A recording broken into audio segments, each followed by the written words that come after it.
I've always believed that peace isn't about silence, it's about space. Mine was my space, my escape, my therapy on two wheels. I worked all week, kept to myself, and when Friday rolled around, I'd fire up the bike and let the road take care of my thoughts. That deep rumble from the engine was the only sound that made sense in my life. Everything changed when she moved in. Corinne, the kind of neighbor who makes introductions by complaint instead of hello. I noticed her before I even met her. Her spotless SUV, her matching garden gloves, the clipboard she carried like it was an accessory. The moment she stepped onto her porch, she scanned every house on the street as if she'd just been promoted to neighborhood sheriff. I could feel her eyes land on my, gleaming in the driveway under the morning sun. 2 days later, she walked over while I was wiping it down.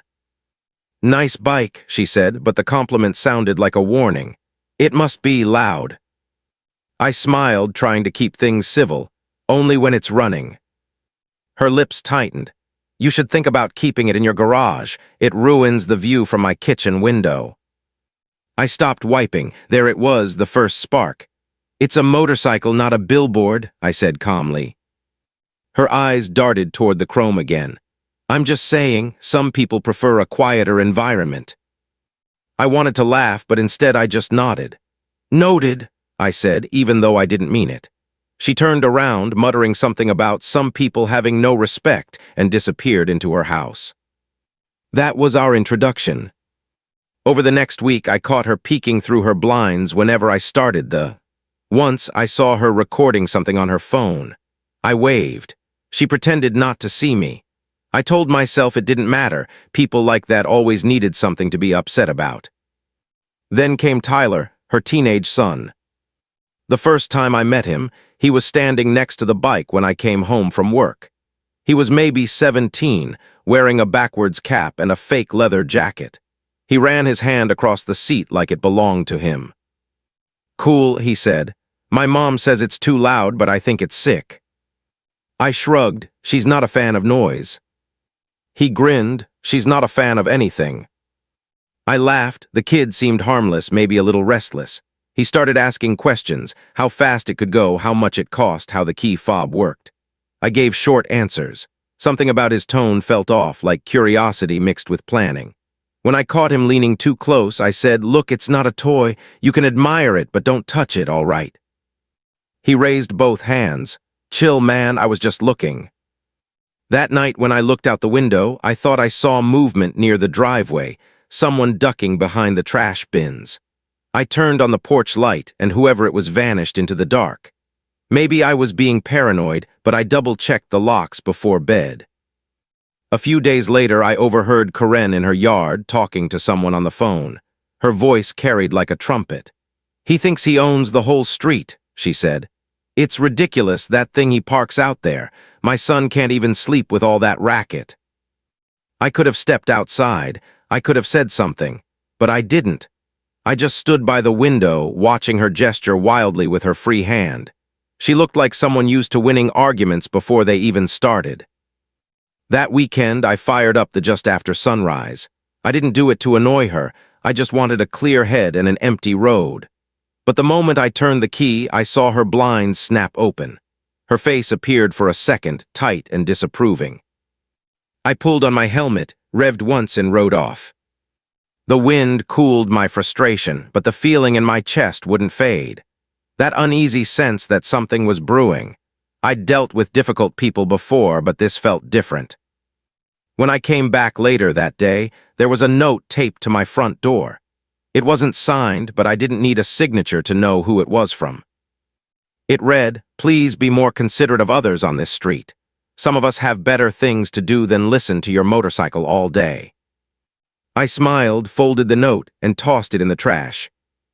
But deep down, I knew this wasn't over. Corinne wasn't the kind of person who stopped after one note. And as I stood in my driveway, staring at my shining in the fading daylight, I had no idea that her son was about to make the worst decision of his life. The first time I realized Tyler was more than just a bored teenager was a Saturday afternoon, a week after that note showed up. I was out front, tuning when I noticed him walking down the driveway again, pretending to check his phone. He circled the bike like a shark that had found something shiny. "Hey man," he said, "I didn't know you knew how to fix stuff. I thought bikes like this go to the shop." I kept my eyes on the engine. Some people pay for repairs, others do it themselves. He chuckled, "That's cool, I could help sometime." I wiped my hands on a rag and finally looked up at him. His grin was too confident for a kid his age. "You ride?" I asked. "Not yet," he said, glancing at the handlebars. "Mom says it's too dangerous, but I've watched tons of YouTube videos. I know how it works." I smiled, but not kindly. Knowing how it works and riding it are two different things. He nodded, but his eyes stayed locked on the keys hanging from my belt loop. I noticed that, tucked it away in the back of my mind, and kept working. Over the next few days, I'd see him outside more often, washing the family car, pretending to throw a basketball around, always within view of my driveway. Once I caught him leaning on my fence, headphones in, staring at the like it was calling his name. I waved, but he didn't even look embarrassed. That same night, Karen came over. Her voice had that tight, fake sweetness that people use when they're trying to hide annoyance. "I hope Tyler isn't bothering you," she said. "He's just curious about your motorcycle."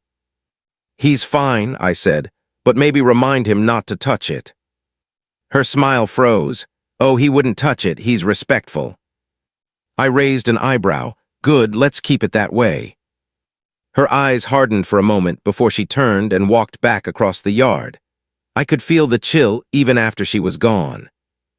Something about that exchange stayed with me. It was the tone, the unspoken warning beneath her words. I wasn't sure what game she was playing, but it felt like her son was part of it. A few days later, I came home late from work. The street was quiet, lights dimmed, the kind of calm that makes you lower your voice even when you're alone. I parked my truck, stepped out, and froze. The had moved. It wasn't much, maybe a few feet, but I could tell. I knew exactly where I'd left it. My first thought was that maybe I'd rolled it slightly when I parked earlier, but then I noticed the kickstand wasn't set right. It was off balance, like someone had lifted it and dropped it back down in a hurry. My gut tightened. I went inside, checked my camera feed, and sure enough, there he was, Tyler, wearing a hoodie, sneakers, and that same backward cap. He'd come over after dark, crouched beside the bike, and tried to move it. The camera caught him slipping once and nearly falling. After a few minutes, he gave up and ran off when a car passed by. I didn't know whether to be angry or disappointed. I decided not to go straight to Karen. I wanted to see if he'd come clean himself. The next day, I caught him outside again, this time walking his dog. "Tyler," I said, keeping my tone calm, "you were around my bike last night." He froze. "What? No, I was." "I've got a camera, I saw you." His eyes flickered with panic before he forced a laugh. "Oh, that? I was just checking it out, man. I wasn't doing anything bad." "Stay away from it," I said evenly. "This isn't a toy, and you're not old enough to be near it without me there." He muttered something under his breath and walked away. Later that evening, I found another note on my door. This one was shorter. "Stop accusing my son of things he didn't do. He respects you more than you deserve." No name, but again, I didn't need one. I stared at the paper for a long time. My patience was wearing thin, but I didn't want to be the guy who started neighborhood wars. I tossed the note and told myself it was over. But deep down, I knew it was. That night, I couldn't sleep. I kept thinking about that clip on the camera, how close Tyler had been to getting the bike started. I had no idea if he'd just been trying to impress someone or if it was something bigger. Before bed, I stepped outside one last time. The moonlight hit the just right. It looked peaceful, untouched, like nothing had ever happened. I locked the garage, took a deep breath, and told myself I was imagining things. But as I turned to go inside, I heard something faint, a laugh, then footsteps running off into the night. It came from the direction of Karen's house. And right then, I knew, whatever this was, it was just getting started. The morning it happened started like any other. The sky was pale gold, the air heavy with that quiet before sunrise. I was half asleep making coffee when I heard it, an unmistakable sound that froze me mid-step. Not idling, not revving, struggling. Someone was trying to start it. My mug hit the counter, coffee splashing everywhere, but I didn't care. I ran to the window, and there he was, Tyler, standing in my driveway, wearing his hoodie and that ridiculous fake leather jacket, fumbling with the handlebars like he had every right to be there. For a second, my brain couldn't catch up. It didn't feel real. Then instinct took over. I grabbed my keys, yanked the door open, and shouted his name. Tyler. He jumped like he'd been struck by lightning. The bike wobbled under his grip. Wait, I was just... Before he could finish, the tilted. The sound of metal scraping against concrete made my stomach twist. The left mirror cracked, and the bike landed hard on its side. I ran toward him, fury pounding through my chest. What the hell are you doing? He stumbled back, his eyes wide and wild. I just wanted to start it, man, chill. Start it, you're not even supposed to touch it. He looked like he might cry, but before I could say another word, the front door across the street flew open. Karen came running down her porch steps, her robe flapping behind her. Tyler, what's going on? She screamed. Then she saw the on the ground and her face twisted in instant blame. What did you do to my son? I couldn't believe what I was hearing. What did I do? He tried to steal my bike. She stormed over, her voice sharp enough to cut glass. How dare you accuse him like that? He was just curious. Curious? I pointed at he dropped it. That's $1,000 in damage.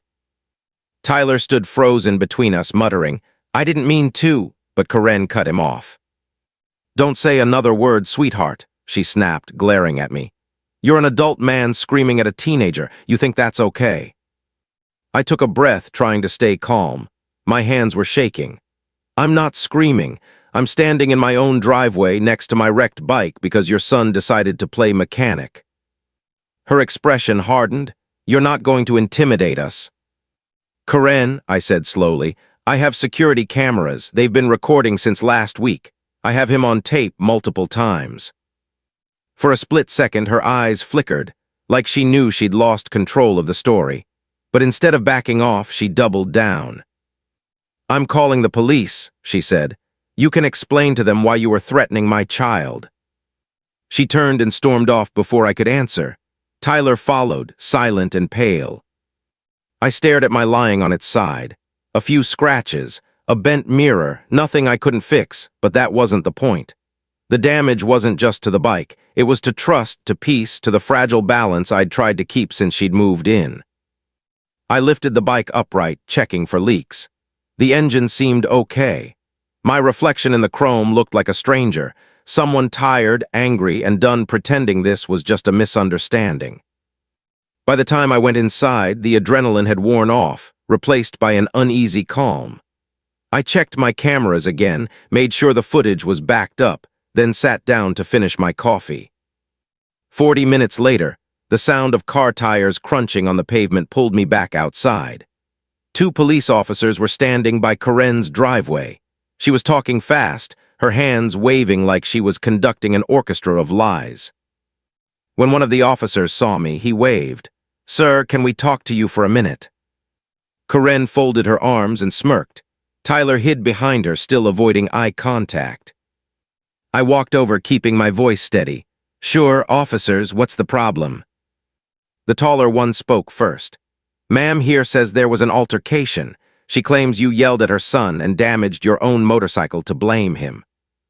I almost laughed. That's creative, I said. Would you like to see the footage? Karen's face froze. He's making that up. But it was too late. I pulled out my phone and showed them the clip, Tyler rolling the bike, trying to start it, dropping it the moment I shouted. No yelling, no aggression, just evidence.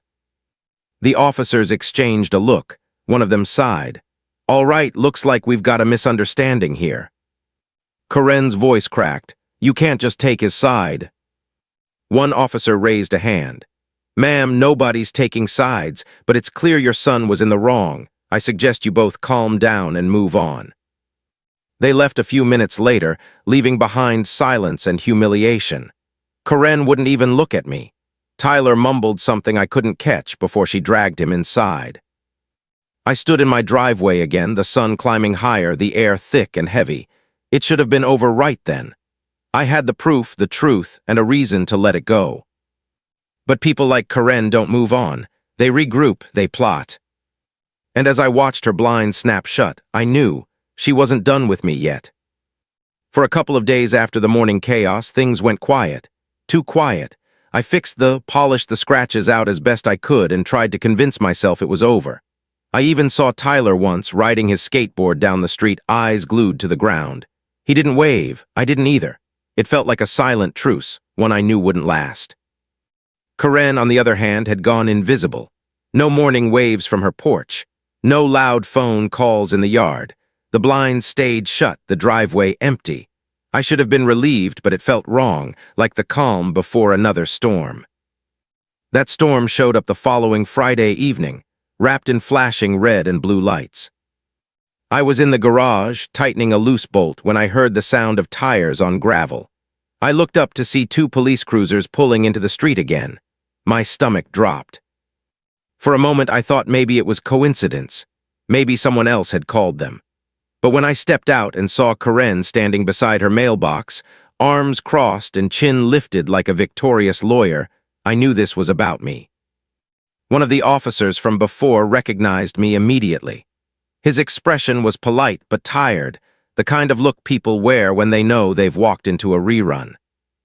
"Evening, sir," he said. "We got another call about a disturbance." Karen spoke before I could. "He threatened my son again," she said, pointing a shaking finger at me. "He's been glaring at us, following Tyler around, making us feel unsafe." I couldn't believe it. "That's not true," I said, trying to keep my voice calm. "I haven't spoken to either of them since the last time you were here." Her voice rose. "He's obsessed. My son's terrified to leave the house." The other officer stepped between us. "All right, let's slow down. Ma'am, do you have any proof of these threats?" Karen blinked, caught off guard. "Proof? He knows how to hide things. He's sneaky." The officer looked at me. "Do you have cameras still running?" "Always," I said, unlocking my phone. "You can check the footage. I haven't even stepped near their property." Karen scoffed. "Oh, sure, now he's pretending to be some kind of saint with his little spy cameras." The first officer sighed quietly and followed me to the garage. I showed him the feed. Every angle of my yard, the street, the front walkway. Nothing. Not a single interaction since the last visit. He nodded. "All right, I think we're done here." Karen's eyes flashed. "You're just going to let him get away with this?" The officer stayed calm. "Ma'am, unless there's actual evidence of wrongdoing, there's nothing we can do." That should have been the end of it, but the damage was already done. The sight of police cars parked in front of my house had drawn attention. Neighbors were watching from their porches, whispering. I could almost feel their eyes asking the same question: what did he do now? Karen must notice too, because she suddenly changed her tone. Her face softened into mock sadness. "I just hope it doesn't have to come to this again," she said loudly enough for everyone to hear. "We just want to live peacefully." I didn't answer. I just walked back inside and shut the door. For the next few days, I couldn't shake the feeling of being watched. Every time I stepped outside, I'd catch movement in her window blinds. Every time I started I'd see her phone tilt slightly, like she was filming again. I didn't say anything, didn't react. I knew that's what she wanted. But I also knew this couldn't go on forever. That Sunday, I took a ride to clear my head. The highway was open, the wind sharp and clean. For a few minutes, I forgot about Karen, forgot about Tyler, forgot about the mess waiting back home. But when I turned onto my street again, the first thing I saw was a small group of people standing in her front yard. Karen was in the middle of them, talking animatedly, waving her arms toward my house. I took off my helmet and watched. A couple of neighbors looked away when they noticed me. Another nodded awkwardly and went back inside. She was turning the neighborhood against me, or at least trying to. That night, I sat on my porch, the cool air heavy with quiet tension. A part of me wanted to walk across the street and end it once and for all, but I knew that's exactly what she wanted, to drag me into a confrontation she could twist into another story. So instead, I planned. I checked the cameras again, made sure every angle was clear. I backed up the files on a flash drive and kept one copy in the house, one in my truck. If she wanted to play games, I'd let her, but I'd play smarter. I leaned back in my chair, looking across the dark street at her house. Her blinds were still closed, but one slat near the top flickered, just once, like a single blink in the dark. Yeah, she was watching.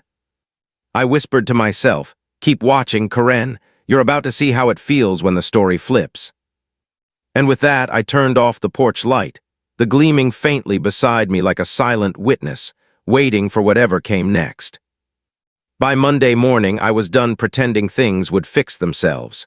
I'd been patient, calm, reasonable, but with people like Karen, reason only worked when it suited them. I didn't plan to start a fight, but I wasn't going to be her silent target anymore. That day started like any other. The sky was clear, sunlight spilling over the street. It could have been peaceful if not for the weight sitting in the air, that invisible pressure that comes when you know someone's plotting something behind their curtains.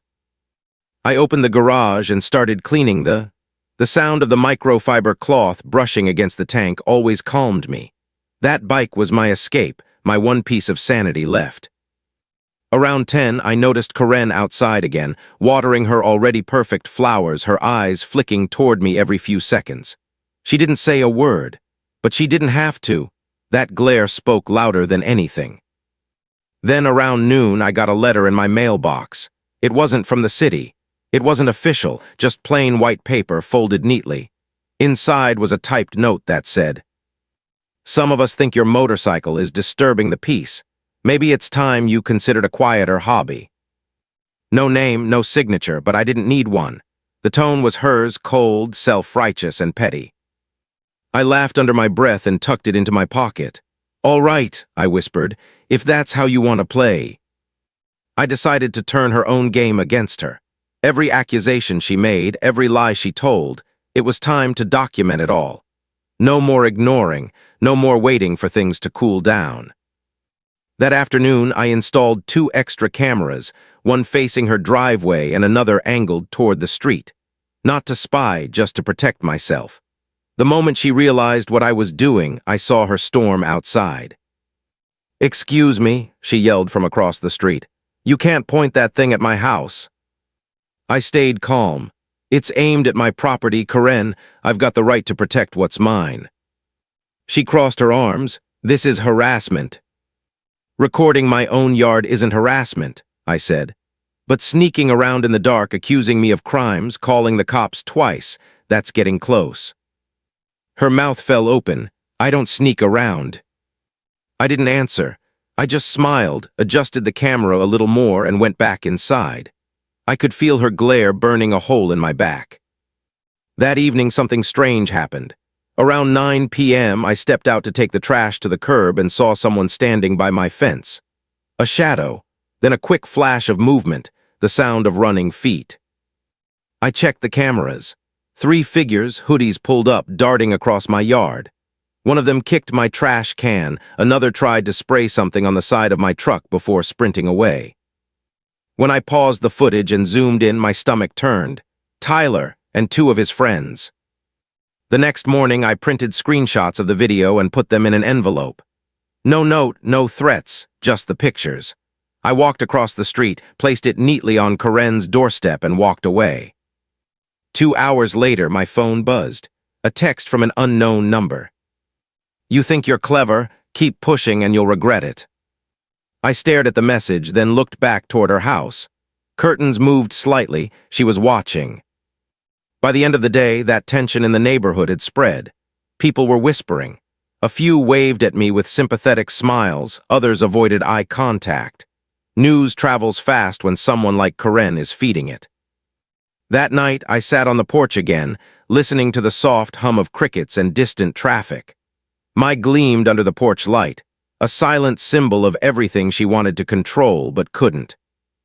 I thought about deleting the footage. I thought about letting it all go. But then I remembered the tone in that text, the arrogance, the assumption that I'd stay quiet forever.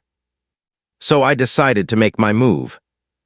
I sent the footage to a few neighbors, the ones who'd been friendly before all this started. Along with it, I included one line.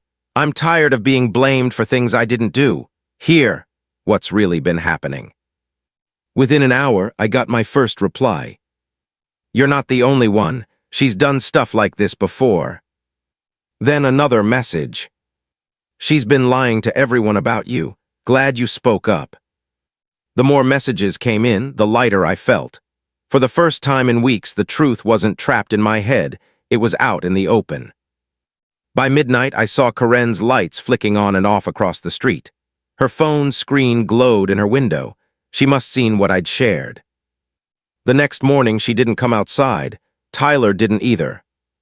But somehow I knew this wasn't the end. People like her don't disappear. They regroup. They plan their next move. And if I'd learned anything by now, it was this. Karen never quit a fight she thought she could still win. I took one last look at polished the mirror until I could see my reflection clearly, and smiled. Let's see what you do next, I muttered. Because whatever came my way, I was ready for it. By midweek, the neighborhood felt different. People waved again when I rode past, a few even stopped to chat. It was small talk, weather, traffic, lawn work, but underneath it I could feel a quiet shift. They knew. They'd seen the footage, and for the first time, Karen wasn't the loudest voice on the street. That should have been the end of it, but Karen wasn't built to lose quietly. When people like her lose control, they find other ways to grab it back. It started small. A few nails scattered across my driveway one morning, my mailbox leaning at an odd angle as if someone had tried to yank it out of the ground. Nothing too serious, just enough to keep me guessing. I swept, fixed, moved on, but I could feel it building. Thursday night proved me right. It was close to midnight. I was watching a late movie when my phone buzzed, a motion alert from the driveway camera. I opened the feed and froze. 3 shadows again, hoods up, faces barely visible. Tyler was in front, clutching a can of spray paint. I watched in disbelief as he started tagging my fence. One of his friends kicked over a trash bin, laughing. Then Tyler turned toward That was it.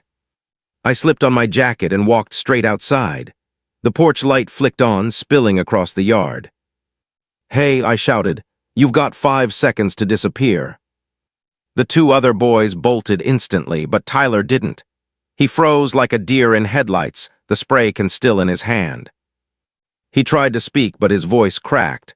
I wasn't doing anything. Don't lie to me, Tyler, I said, stepping closer. I've got cameras again, every angle, every second. He glanced toward his house, then dropped the can and ran. I took a deep breath, forcing myself to stay calm. I didn't chase him. Instead, I picked up the can, looked straight at the nearest camera, and held it up for the recording. Proof. Always proof. A few minutes later, I went back inside, backed up the footage again, and sent it to my email. Then another copy to a folder labeled insurance.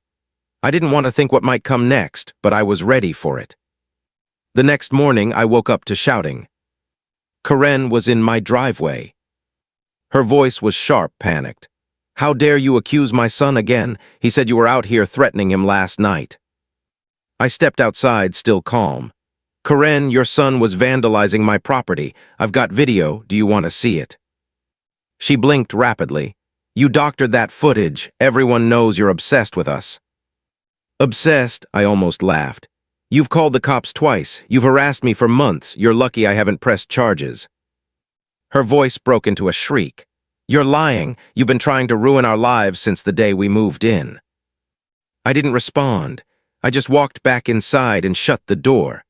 I'd learned by now that logic never works on someone who's built their world out of lies. An hour later, a police cruiser pulled up again. I didn't even bother being surprised this time. The same officer stepped out, his expression halfway between exhausted and apologetic. Sir, he said, mind if we talk again? Karen stood across the street, pretending to cry. Tyler hovered behind her, staring at the ground. The officer rubbed the back of his neck. She's saying you've been recording her and her family without permission. I opened the door wider and gestured toward the cameras. These only cover my property. You can check the angles yourself. And while you're at it, you should probably look at the new footage from last night. Her son came back. The officer sighed. You have it ready. Always. I showed him the video, Tyler spray painting the fence, knocking things over, then running when I came out. Clear as daylight. He watched in silence, then turned toward Karen. Ma'am, this isn't good. We could file this as property damage. Karen's face drained of color. He's lying, she said again, but her voice had lost its strength. The officer handed me a card. If you decide to press charges, call this number. When they left, Karen didn't look at me. She just grabbed Tyler by the arm and pulled him inside. The blinds closed. That night, the street was quieter than it had ever been. No voices, no cars, not even the hum of sprinklers, just stillness. I sat on my porch again, staring across at her dark windows. Part of me almost felt sorry for her, almost. But that sympathy vanished when my phone buzzed again, an email notification. No name, no message, just a single image attachment. It was a photo of Mai, taken from across the street. The timestamp showed it was from that evening, after the cops left. I stared at it for a long time, then closed the phone. That picture wasn't just a threat, it was a reminder. She wasn't finished.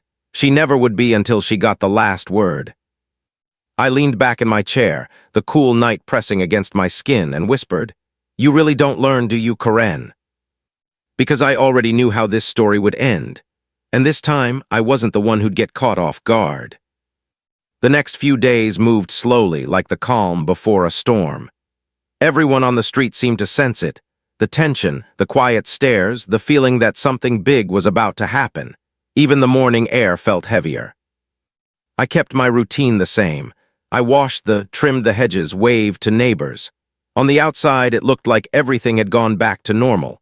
But inside, I was waiting for her next move. It came faster than I expected. Friday afternoon, I came home from a short ride to find a note taped to my front door. It wasn't handwritten this time. It was printed on a sheet of paper, bold black letters screaming across the page. Last warning, move the bike or you'll lose IT. No name, of course, but the font, the phrasing, it was Karen's way of speaking, her rhythm. She was done pretending. I took a photo of the note, folded it neatly, and slipped it into an envelope labeled evidence. I wasn't playing games anymore. That night, I parked a little closer to the porch, right under the main light. I double-checked every camera angle, made sure the motion alerts were working, and then went inside. Around 2 a.m., the alert went off. The moment I looked at my phone screen, my chest tightened. There he was, Tyler, creeping up my driveway again, but this time he wasn't alone. Karen was right behind him. I couldn't believe what I was seeing. She was whispering, pointing toward Mai like she was giving him instructions. Then Tyler reached into his pocket and pulled out something metallic, maybe a key, maybe a tool, and started trying to mess with the bike's ignition. I didn't move right away. I let the cameras record. Every frame, every whisper. The way Karen kept glancing over her shoulder, the way her son tried to twist the handlebars like he'd done it before. Then the alarm went off. This motion alarm blared through the night, loud enough to wake half the block. Tyler stumbled back, shouting, "Mom, it's going off." Karen panicked. "Run," she hissed, grabbing his arm. But it was too late. Lights flicked on up and down the street. Curtains moved. Neighbors peeked out. The noise was impossible to ignore. I stepped outside, phone still in hand, recording everything. "Caught you red-handed," I said, my voice calm but cutting. Karen froze, her face pale under the porch light. "This isn't what it looks like," she sputtered. "We were just checking if my motorcycle was safe," I said, "at 2 in the morning." Before she could answer, another voice spoke up. "Everything okay here?" It was Mr. Sanders from 2 houses down, standing in his robe with his phone out. "I've got video too," he added. Karen's eyes darted from me to him, realizing the circle was closing. "You're all making a mistake," she said shakily. "He's dangerous. He's been threatening us." I lifted my phone. "You mean this, the recording from last night, or maybe the one from tonight, because both of those tell a very different story." Her expression crumbled. Tyler looked like he wanted to disappear. Within minutes, red and blue lights painted the street again. The same officer from before stepped out of his cruiser, eyes narrowing as he took in the scene. "What's going on this time?" he asked. I played the footage. Karen and Tyler on my driveway, caught in perfect clarity. The officer's jaw tightened. "All right," he said quietly. "That's enough." He turned to Karen. "Ma'am, I'm going to need you to step back." Karen's voice shook. "You can't arrest us. We weren't stealing anything." "I didn't say I was arresting you," the officer replied evenly, "but we're definitely filing a report. You've been warned multiple times. This footage changes things." Tyler tried to speak, but the officer stopped him. "Son, the best thing you can do right now is stay quiet." As they talked, neighbors began gathering in small clusters. I could hear whispers, some shocked, others not surprised at all. "Finally caught her. She's been doing this for months." I knew that guy wasn't lying. Karen's face turned red as she realized the tide had turned. She wasn't in control anymore. The whispers she used to command were now about her. When the officers finished, they took statements and asked for copies of the footage. Before leaving, one of them said quietly, "You handled this right. Keep your distance and we'll take it from here." As the patrol car drove off, Karen stood at the edge of her driveway, shaking. For the first time since I'd met her, she looked small, defeated even. She opened her mouth like she wanted to say something, then turned around and went inside without a word. The street stayed silent for a long time after that. I stood by the cool night air brushing against my skin, and exhaled slowly. The war she'd started was finally turning. But I also knew people like Karen don't just give up, they wait for their moment. And judging by the look in her eyes before she went inside, she wasn't finished. Not yet. I glanced at the cameras one last time before heading in. Every red light was blinking steadily, recording, watching, protecting. For the first time in weeks, I actually slept. But deep down, I could feel it. Something was coming, something final. And when it hit, it would decide everything. The morning after the chaos felt strangely quiet. The sun rose over the neighborhood, painting everything in soft gold, but the air carried an uneasy calm. No shouting, no passive-aggressive stares from across the street, just silence.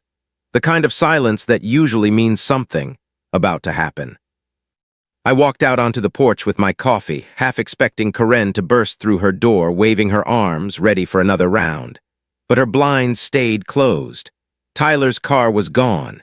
Even her lawn decorations, the ones she was so proud of, were gone too. It was as if she'd erased herself overnight. I thought maybe, just maybe, it was finally over. But peace, I've learned, doesn't come that easy. Around noon, I got a knock on the door. When I opened it, the same officer from the night before stood there, holding a folder. His expression was calm but serious. "Morning," he said. "You got a minute?" "Sure," I said, stepping aside. He looked around my living room before taking out a few printed photos, screenshots from my footage. "We reviewed everything. Between your video and your neighbor's statements, it's enough to move forward. We're filing formal charges for attempted property damage and harassment." I nodded slowly, the words sinking in. "So, it's official." He gave a short nod. "It is. We've already talked to her. She's not taking it well." That didn't surprise me. After he left, I sat on the porch again, staring across the street. For a long time, nothing moved. Then, just as I was about to go back inside, her door opened. Karen stepped out, clutching a stack of papers, her face pale and drawn. Her voice carried across the street, sharp and trembling. "You think you won?" she shouted. "You think everyone's on your side now? They don't know you like I do." I didn't move. I just looked at her, calm, quiet. She pointed toward my house, her hands shaking. "You ruined my family. My son could have been arrested because of you." I took a deep breath. "Karen, your son isn't in trouble because of me. He's in trouble because of what he did.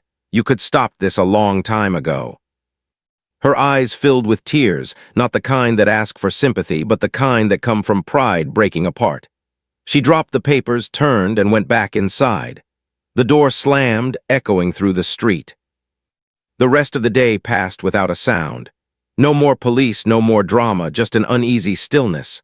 But that night, right around 11, something strange happened.